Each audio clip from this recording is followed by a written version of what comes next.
おはようございます。私は今福岡県宗像市に来ております。そして本日は、福岡県の北西っていうんですかね、西海岸側から海沿いに北上していって、西から北で東みたいな感じで、ぐるっとドライブ旅していこうと思います。このチャンネルでは日本全国旅する様子を投稿しております。ぜひこの機会にチャンネル登録お願いします。ということで出発。そして本日も天気は晴れですかね。いや腹減った。本日最初の目的地はここから9キロ、交通量にはよると思うんですけど、15分20分くらいで到着できると思います。よいしょ。3号進んでいきます。意外とこっち方面はそんな渋滞とかはなさそうですね。そして宗像市から福津市に入りました。一旦福津市に入ってからのでまた宗像市みたいな感じですかね。ここから福岡までは28キロだそうです。目的地まではあと 1.8 キロ大手チェーンゾーンを進んでおります。福津市も結構栄えてるですね。ここにもさお弁当の平屋あるんだ。そして本日最初の目的地は、本当はね夕日の時間帯に行くのが一番いいらしいんですけど、夕日の時間帯はこのエリアいないっていうのもあるんですけど、朝一で空いてる時間に景色を眺めたいと思います。で駐車場からちょっと歩いていってで階段登っていくので朝の散歩にもちょうどいいかなと。でここが駐車場ですね。幼稚園のバスも通るの。ここめちゃめちゃ広いよね。駐車場から本殿までは、歩いて7分で、これが、参拝案内図ですね。ただ一回この道路沿いにぐるって回っていくので、朝の散歩にちょうどいいね。やっぱ朝一は一旦歩いとかないとね。すごい顔がある。この時間帯だったら結構空いてそうだよね。いや天気もなんかちょうどいいね。ただ今3月なんですけど、3月まだ1週目っていうのがあるんですけど、結構寒いっすね。思ったより寒い。でこの先を右に曲がればいいんですかね。ここにバス停もあります。宮地嶽神社前で、ここの鳥居の奥に進んでいきます。でここは駐車場はないのでさっきの場所にしかないです。でここの道がずっとまっすぐ海まで続いてまして、でその道がこの階段登ったところから見るとめちゃめちゃ神秘的というかね、映えるんですよ。ということでその景色を見にやってきました。宮地嶽神社光の道で出てきます。朝早いんでさすがにね誰もいないっていうか、普通にお店とかもやってないですけど、昼とかね10時とか11時ぐらいに来れば、売店とかお食事どころもやってると思います。誰もいない雰囲気もなかなか良き。観光案内所もあるんだ。見えてきました。ズームで撮影すれば一応海までまっすぐ見えるわ。すごい。ここには周辺マップもありました。ということで登っていきます。一つ目の階段を登るとこんな感じの雰囲気です。この階段を登ると光の道のビュースポットです。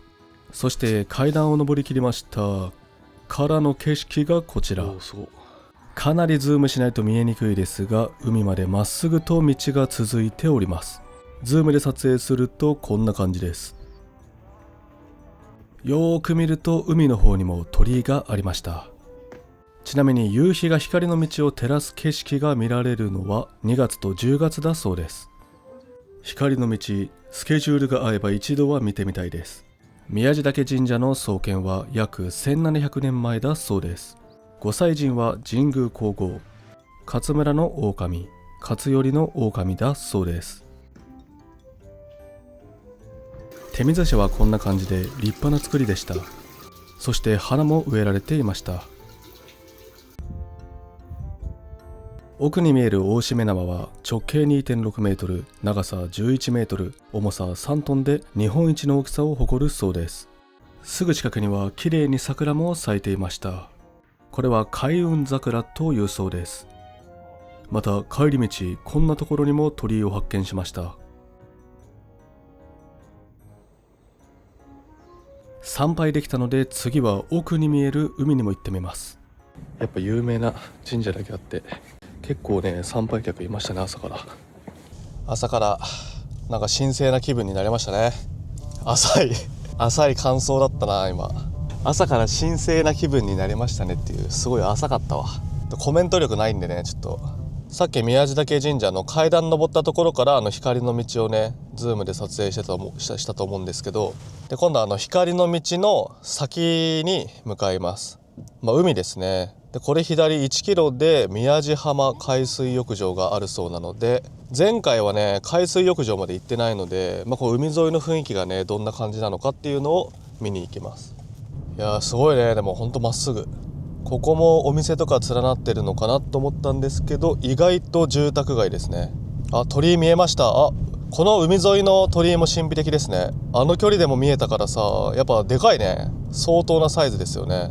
宮地浜海水浴場入り口って看板があるので、駐車場があるんじゃないでしょうかね。さっきのさ神社と同じくらい車が止まってますね。ということで到着。すごい。でもやっぱなんかちょっと寒いね。でもここ海水浴場なんだね。お店もいくつかあるっぽいですね。めちゃめちゃ神秘的です。海沿いに見える鳥居ってなんでこんなに神秘的なんでしょうかね。奥の方に見える島もいい感じでございます。すごい。もうすぐビーチなんだ。夕日と風景がわかる時計。光の道をピンポイントで見たい場合は2月22日か10月20日がいいそうです。福津市政10周年記念事業。やっぱさっき登ってた階段ギリギリ見える。これはさすがに違うか。もっと奥の方かな。この辺の方角のずーっと奥に壱岐島があるんですよ。ちなみに去年壱岐島行ってますので、まだの方はぜひ壱岐島の動画もご覧ください。こんな感じですね。これはグランピングかね。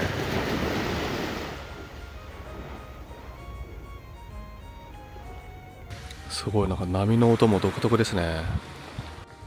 なんか音すごくない？なんか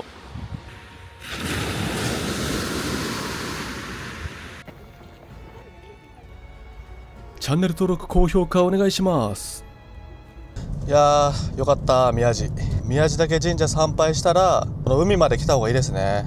こっちの雰囲気もねめちゃめちゃいいです。そして、次はちょっとお腹減ったので、このまま、また宗像市に入るんですけど、10キロほど北上していくと道の駅があるのでランチにしようと思います。ランチというか、惣菜とかあったらちょっと買って食べようかなと思います。朝の9時半で到着予想が20分後ぐらいなので、レストランとかは多分空いてないと思うんですよね。なので惣菜とかお刺身とか売ってれば最高なんですけど、買って食べようかなって感じですかね。目的地まではあと8キロで、ずっとこの道まっすぐなんですかね。海の景色からの美しい田園風景が広がっております。のどかな道だ。なんかある。あんずの里市。あんず。結構混んでますね。何があるんだろう。すごい。なんかテーマパークというかさ、運動公園、あんずの里運動公園、なんかめちゃめちゃ広かったね。やっぱ基本的にまっすぐの道多いっすね。ここ最近ドライブ旅した場所が割とマニアックなエリアだったからかもしんないんですけど、栄えてるエリアっていうのは運転がしやすいんですね、やっぱり。でも逆になんか神経使わなすぎるとぼーっとしちゃうからね、眠くなるというか、仕事とかもそうっすよね。単純作業の方が逆にミスるっていうね。集中しないとできない仕事の方がやっぱなんか神経使うから逆にミスしないみたいな、ちょっと難しい方がいいみたいなのあるよね、何でも。そして看板が見えてきました。道の駅宗像 1.2 キロ、もう少しで到着です。でこれさっきのとこ右に入っていくと宗像大社、そっちも有名な神社というか、これは海鮮丼だって。名物海鮮丼。もうなんか営業してるっぽいね。この辺も開けてて飲食店増えましたね。天ぷら定食。そっか、宗像大社の参拝客がこの辺でご飯食べるんですかね。なんかさっきの一箇所にお店が集中してましたね。到着。道の駅宗像、入り口はどこだ。めちゃめちゃ混んでる。朝の9時49分でめちゃめちゃ混んでます。じゃあもしかしたらレストランとかやってんのかな。すごいね、どんどん車入ってくよ。こんなに混むんだね。ここもね、なんか道の駅なのに口コミ数ぶっちぎりだったんですよね。なんか3000だか4000だかめちゃくちゃ件数があって、もう車載カメラで紹介するスタイル。道の駅宗像、レストランとかはやってなさそうだね。とりあえずちょっとここに止めますかね。逆に混みすぎることによって一周回って入り口から近いところが空いてるっていうね。ということで到着しました。レストランは11時からなので惣菜を見てきます。この辺りは遊歩道もいくつかあるそうです。全体図はこんな感じでございます。パン屋さんもありました。ということで買ってきました。そして惣菜の種類が半端なくて、でご飯物もたくさんあったんですけど、カツオのたたきにしました。てかカツオのたたきしかねパッて食べれるやつが売ってなかったっすね。からの馬のたたき、これ珍しいなと思ってこれ買いました。これは熊本県産ですね。宗像関係ないかもしれませんが、まあ一応ね九州の名物ということで。そして焼き鳥なので、鶏と魚と馬ですね今日は。これ食べてまだいけそうだったら他のも食べてみようかなということで、ご飯物は避けて鶏と魚と馬にしております。どれもうまそうなんでね、早速いただきましょう。ということで焼き鳥からいただきます。地鶏かどうかわかんないですけど、国産としか書いてなかったんですけど、なかなかうまい。観光客はいないか、地元の人が多いですね。北九州ナンバーか福岡ナンバーですね、ほとんど。シンプルにここで買い出しして、家で作るみたいな感じかな。惣菜買ってる人はほとんどいなかったですね。馬のたたき1300円、なかなか高級。タレとわさびがついてて、でカツオのたたきもタレがついてるので、醤油とかをね別で買う必要はなかったですね。馬刺しのタレをかけていただきます。おろし生姜と馬刺しのタレでいただきます。うまそうだね。こんな感じです。1300円ですけど枚数が多いのでそんなにコスパは悪くないのかもしれない。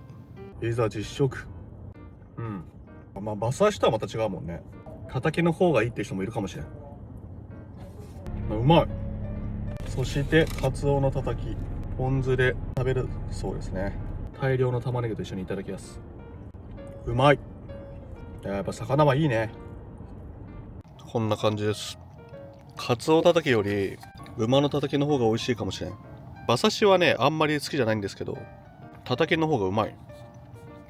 すごい混んでるし、どんどん車入ってくるんですけど、やっぱ回転いいですね。みんななんかスーパーみたいな感じで買いに来て、で買ったらすぐ出てくみたいな。すごい駐車場がねすぐ空いてます。回転がいい。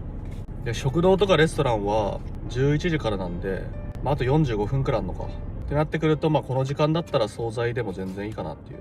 道の駅の惣菜ね意外と美味しいんでね。種類がねほんとすごかったね。食べ物の好みが合わない4人組とかで来ても絶対誰かしら食べたいものが見つかるみたいな、そんな感じです。うまうま。刺身に関しては何曜日がいいとかじゃなくて、その日の仕入れで結構変わりそうですね。ごちそうさまでした。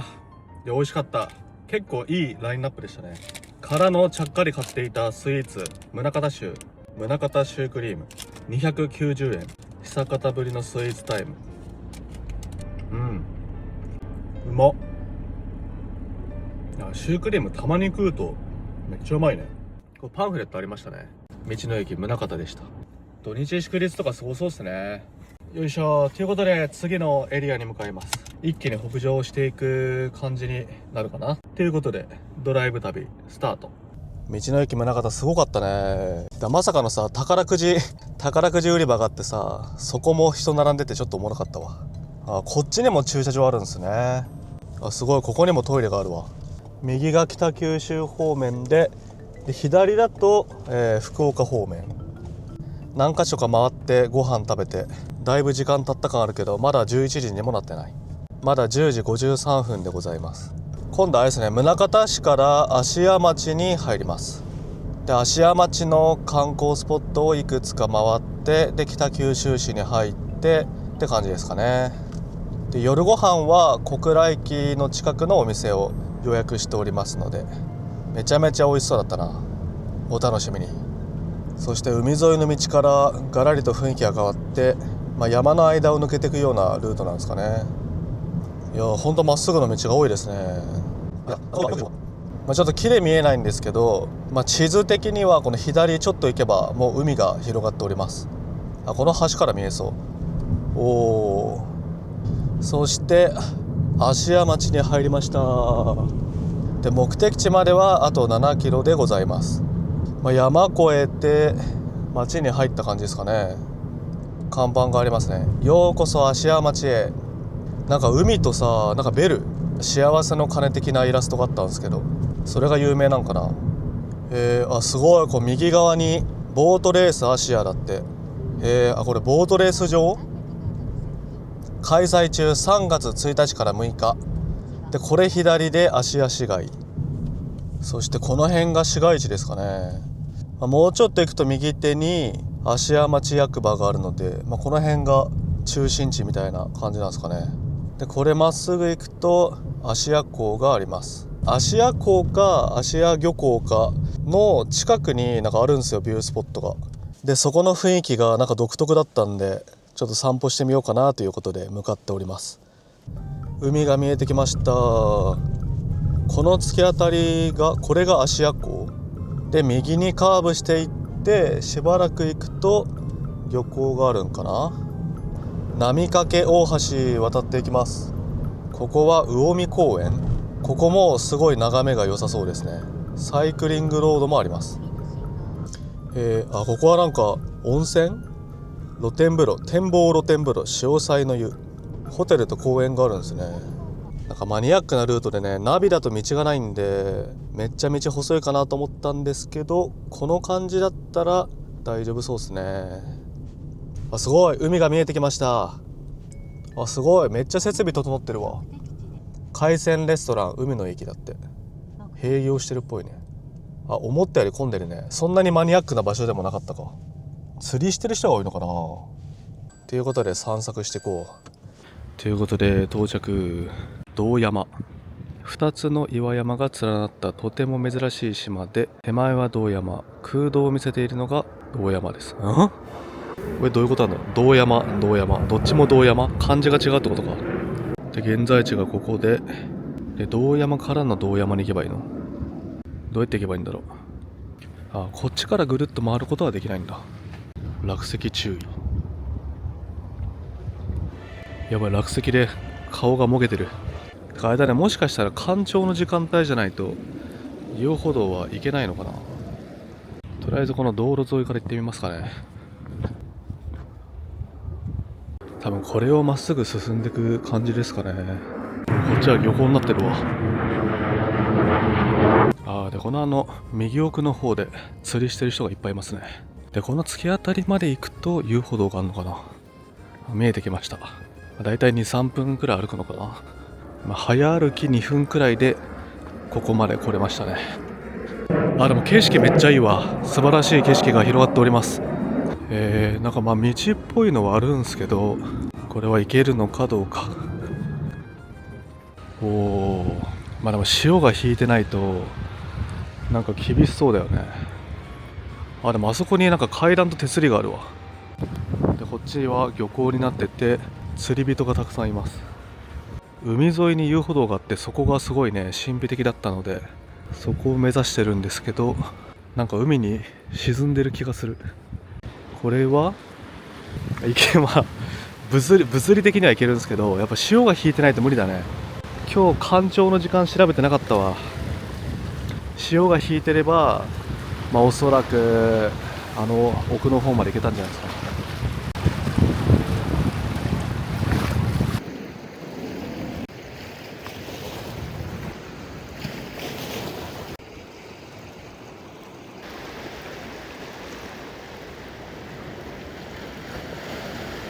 こっちも潮が引いてれば歩けなくはないですかね。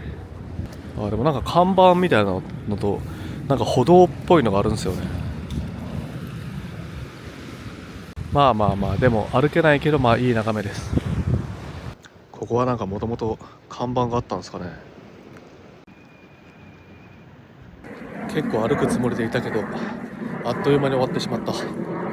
めっちゃ飛行機飛んでると思ったら、ここ航空自衛隊の芦屋基地があるそうです。こっち方面かな。とても眺めのいい場所でした。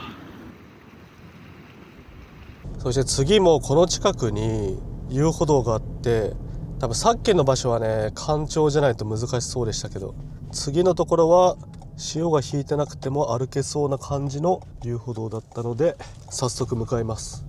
でこれが入り口、9時から6時まで6時から6時まで、夕方の6時に閉まっちゃうそうですね。これが駐車場、海沿いに遊歩道があって高い位置にあるので干潮満潮に関係なく歩けそうですね。到着。でこれさっき歩いてたのがあそこだわ。あれが堂山で、こっちから遊歩道が続いてるということで、ここの遊歩道を散歩していこう。海綺麗だね。すごい、ここにも鳥居があった。こっちに神社があるのかな。狩尾岬。この岬の散策路では気軽に森林浴を楽しむことができます。また周囲の波掛け遊歩道では石畳状の地層、千畳敷の光景が広がっています。岬の先端は堂山の洞穴がはっきり見える絶景ポイントです。ここからぐるっと歩いていって、ここから見るとさっきの海に浸かっちゃっててさ歩けなかったんですけど、奥まで歩くとこの横からこのね穴が見えるんですよ。ここはなんかサイクリングロードみたいな感じなのかな。なんか自転車のマークがあるんですよね。ってことは歩くと遠いのかな。すごく旅してる感がある道です。やっぱなんか書いてあるね。北九州門司芦屋ルート、何メートルくらいあるのかな。車止まってたんですけど人は全然いないですね。結構歩いてきました。洞穴はまだまだ見えなさそうです。結構歩きそうだね。ほんと先端まで行かないと見えないっぽいですね。この辺が先端かな。釣りしてる人いますね。うわー、風が強いね。こっちまで来ると寒い。風邪ひく。そう考えるとこの寒い時期に釣りしてる人とかすごいよね。これは先端あたりまで来たんじゃないかな。そうすると、正面にですね洞穴が見えます。すごい真正面に見えますね。めっちゃ綺麗。でもズームしないと見えないですね。これですね。すごいね。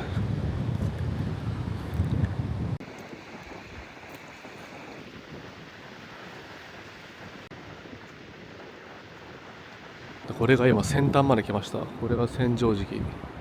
でこの森の中通って駐車場に戻れるんだ。この階段が入り口だそうです。なかなか登りそう。これ道つながってんのかな。やばい、結構険しいかもしれん。急な階段を登っていきます。すごい、こっからも景色がいい感じだ。なるほど、こういう感じの道を進んでいくんですね。想像以上に険しかったです。いい運動になるわ。これはなかなか足にくる。こっちはもう遊歩道っていうか、道は舗装されてないですね。獣道みたいな感じです。でも言うて、割と分かりやすい道にはなってます。木が落ちてるけど。すげえ、もうがっつり森の中ですね。なんか出てきそうだわ。怖いなこれ。ただこっちから帰った方が寒くない。風がないから。結構木の枝が落ちてるね。どんぐらい歩くんだろうこれ。なんか看板があるわ。なんかタイムスリップしそうな道だ。看板があると思ったらタバコは捨てなんな。方言かこれ。捨てなんなっていう方言ですよね。最初タバコ捨てんなかと思ってちょっとおもろかったわ。めっちゃ切れるやんと思って。駐車場はこちらみたいなのは全くない。これ看板、元看板的な何かがあるわ。なんて書いてあったんだろう。おや、なんか神社の跡みたいな遺跡みたいな場所に出たんだけど、ガチでマジでタイムスリップしたみたいな雰囲気あるわ。マジでなんか出てきそう。しかもこれ駐車場どっちに行けばいいんだろう。これはなんか神社の跡地ですかね。ここに拝殿とか本殿があったんですかね。すごい、初めて見た。1000年後の地球的な雰囲気あるわ。かつてここには本殿があったとでも言うのだろうか。神秘的だけど結構不気味でしたね。この自撮り棒三脚にもなってめちゃくちゃ便利。こっから下に続いてんのかな。あれが駐車場かな。すごい雰囲気だね。なんかすごい神秘的。あ、でここでさっきの遊歩道に出るんだ。すごいね。最初めっちゃためらうわ。なんか進んでいい道かどうか分かんなかったからちょっと怖かったけど、まっすぐ進んできてよかったわ。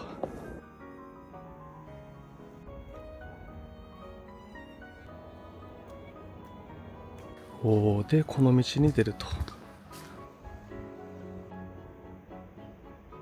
いや、なんだかんだ今までにない雰囲気でめちゃくちゃ良かったです。ということで出発。なんか遺跡みたいですごい神秘的でしたね。からのこのまま海沿い北上して、ある程度北上したら今度東に進んでいって小倉駅方面に向かいます。もう一箇所くらいねビュースポットというかそっちも歩いてみます。意外とさ1月2月のさ真冬よりも3月で寒い日の方が風邪ひく説あるわ。あったかいと思ったら思ったより寒いが一番風邪ひくっていう。あと寒暖差もあるからそれもあんのかね。日中暖かくて急に冷えたりとかね。次の場所はあと 500m で一瞬で着くね。でこの辺になんか市場があるらしいんですよね。ちょっと寄り道しますかね。鳥戸市場。お腹減ってないんだけどね、ちょっとブラーっと見てみますかね。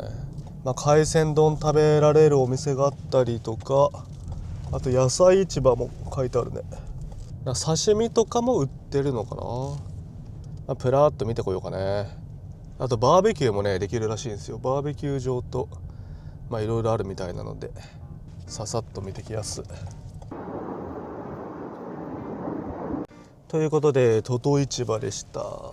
鳥戸市場でしたっていうか、プラッと歩いて終わっちゃったんですけど、海鮮丼のお店とカフェとで、あと野菜市場と、あと惣菜とかもあったっすね。アジフライとかね、唐揚げとかと、あと刺身用の魚の柵と、ブリとかたたきですかね。たたきとかが多かったね。あとお寿司もあったっすね。一人旅にも良さそうでした。あとはバーベキュー場があってって感じですかね。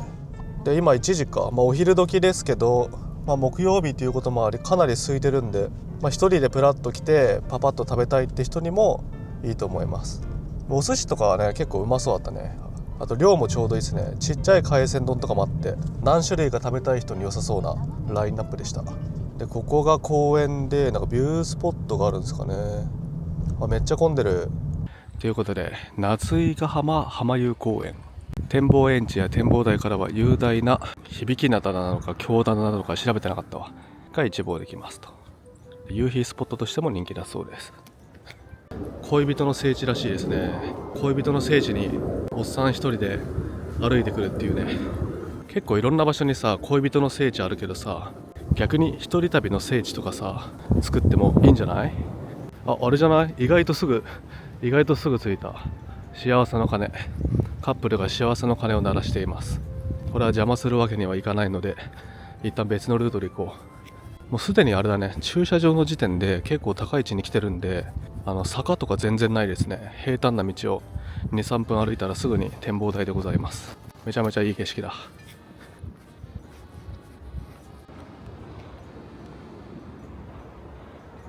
ここもめっちゃいいね。ここも散歩コースにいいね。こっちにもなんかあるわ。これ下にさ降りていけんのかね。階段が続いてるわ。恋人の聖地ではありますが一人旅でもおすすめですね。めちゃくちゃ景色がいいです。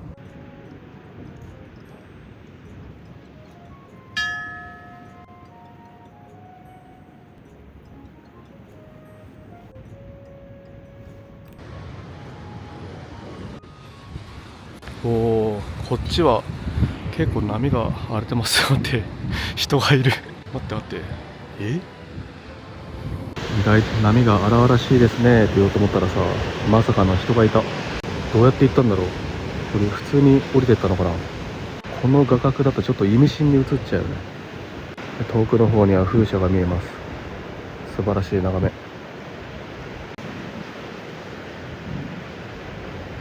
でこの下に行けるんだね。すごい、こんなとこあったんだ。ここすごいね。今日はなかなか海沿いのいい感じの遊歩道を歩けて最高だ。しかも天気もね、今日が一番いいんですよね。ここで道がなくなっちゃうんだね。すごい。一応なんか遊歩道っていうかさ、人が歩いたような跡はありますね。道っぽくはなってます。ただこの辺は自己責任ゾーンですかね。すごい。この時間は干潮なのかね。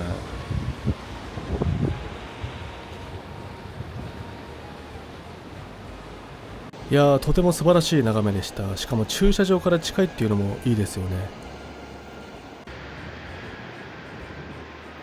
ここからは遠くの方にビーチも見えました。すごいなんか独特というか美しい絶景でしたね。なんだろうこれ。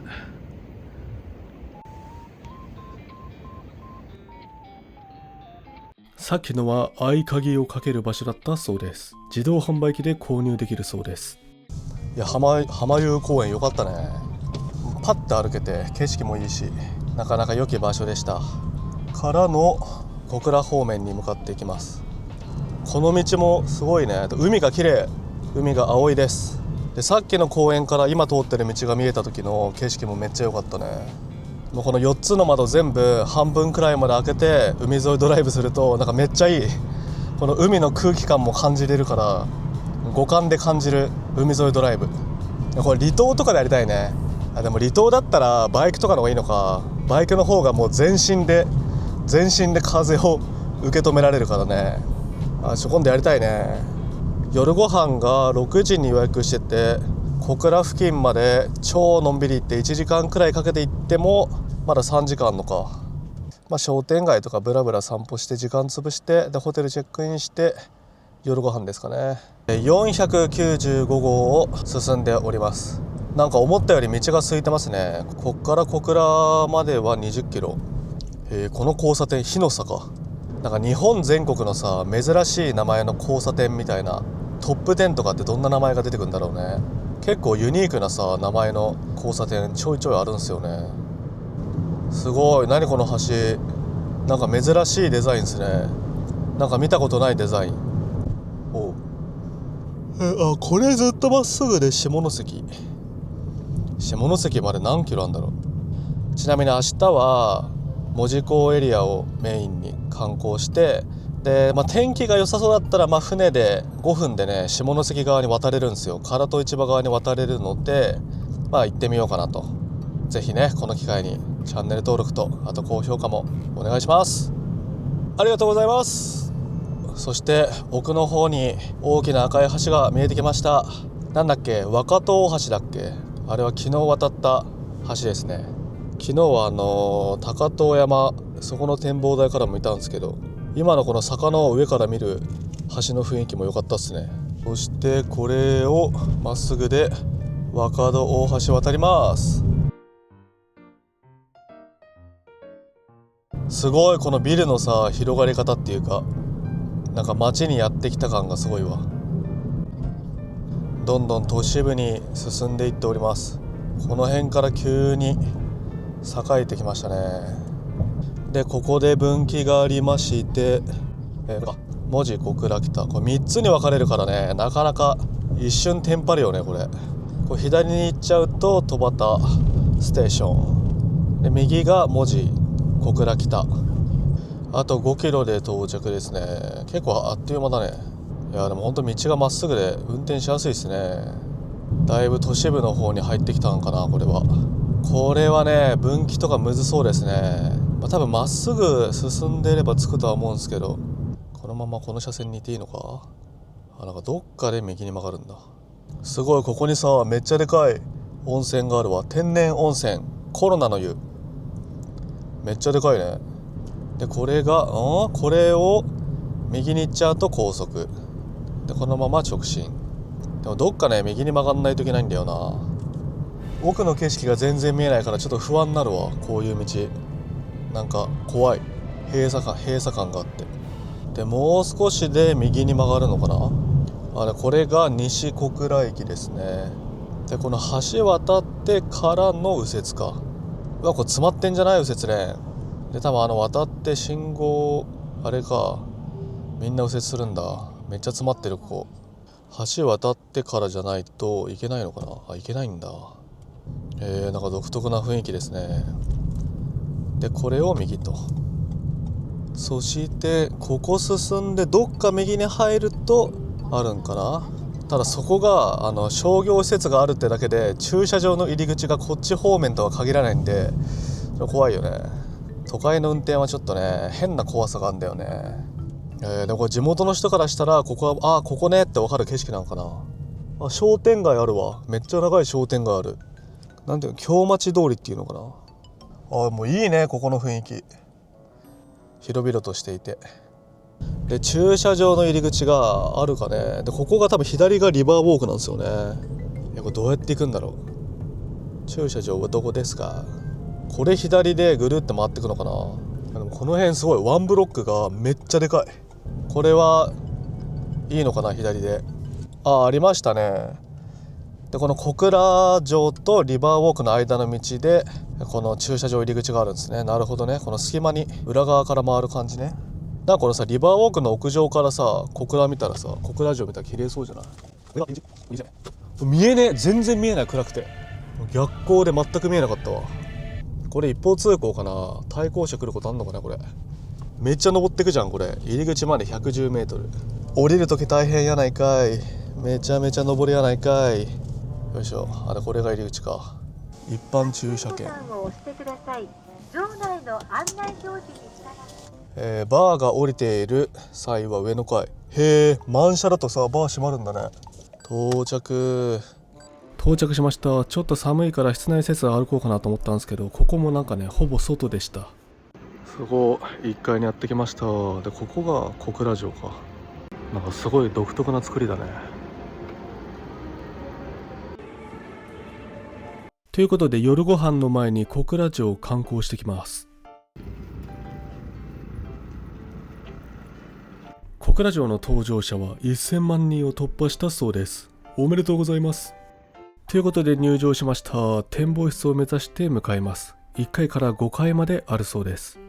1階は小倉城の歴史を楽しみながら学べるエンターテインメントエリアになっています。こんなものやこんなものもありました。あと結構ねフォトスポットが充実していてね、外国人観光客の方が結構写真撮ってる印象が強かったです。からの一気に3階までやってきました。小倉にゆかりの深い宮本武蔵と佐々木小次郎の生涯を紹介していました。ぜひ実際に足を運んでみてください。他にもねたくさんの展示があって結構楽しかったです。そしてついに5階にやってきました。遠くの方まで見渡すことができます。やっぱこうやって見ると小倉都会ですね。大きなビルがたくさん並んでいます。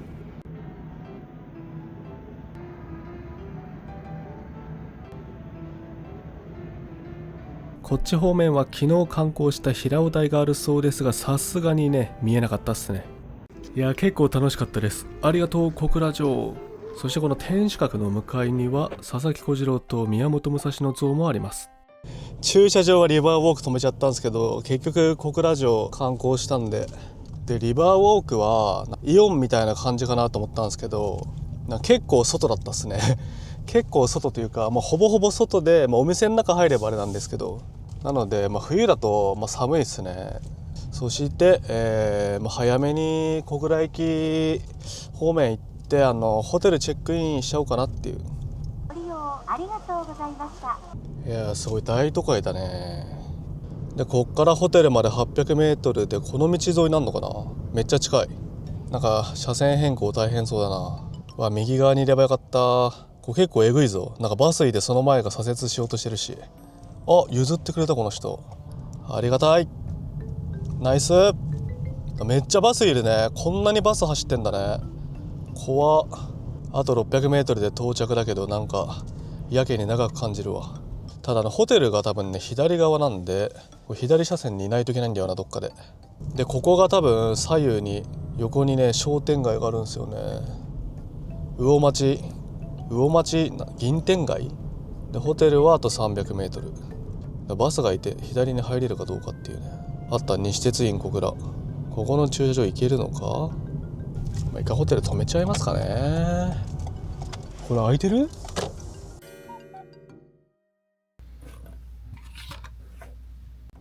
到着。今夜のお部屋は本館と新館があって、新館の13階でございます。めちゃめちゃ新しい。すごい。鏡が2個あるんだ。鏡がこっちとこっちにあります。さすがに合わせ鏡にはなってないけど、ちょっとなんか洒落てますね。こちらのホテルの決め手は、大浴場にサウナがついてるっていうね。それ一択でございます。また部屋が綺麗っていうのもあったんでこちらにしました。お、すごい。初めて見るタイプだ。コンセントが3個、コンセント3つタイプだ。でここにも1個あって、で冷蔵庫と少しデカめの大きめの空気清浄機で、ここにもコンセントが2つで、荷物置き場。めっちゃちょうどいいね。一人で泊まる分には最高のなんかレイアウトですね。ということで、早めに着いたっていうのもあるし、夜ご飯まで時間あるんで、今日結構外歩いたし汗もかいたんで、先にサウナかね。サウナでリフレッシュしてから夜ご飯に行きます。リフレッシュタイムだ。最近夜ご飯の前にサウナ入るのにハマってきました。最高です。そして小倉駅前まで歩いてきました。商店街もあったりしてね、この辺散歩するのも良さそうだなと思いましたが、ちょっと時間がなかったです。